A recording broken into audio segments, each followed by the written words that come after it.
In this video, we are discussing the asynchronous version of the energy of a mass spring system lab.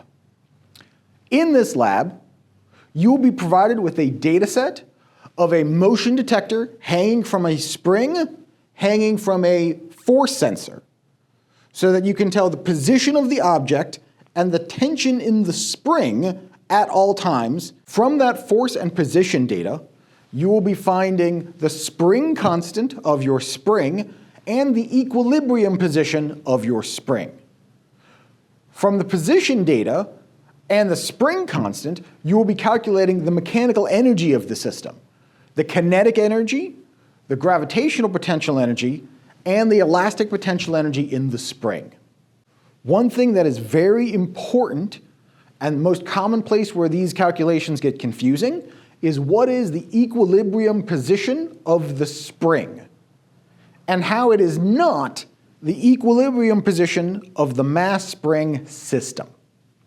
You will be finding a value, y naught, which is the equilibrium position of the spring. That is where the motion detector would sit if there was no external forces, no gravity, no internal forces of the spring. Where would it sit? That is a position that may or may not be unphysical, meaning you could imagine a system where the spring can't compress enough to reach that equilibrium position because of outside forces on the spring. So there's no way to directly measure where that y naught value is with a ruler. Instead, we are going to use the data that we collect to figure out where that intercept value would be. What position would we get when force equals 0? And that is your y naught value. That is not the same as the equilibrium position of the mass spring system, which is where the motion detector would come to rest given a long enough period of time.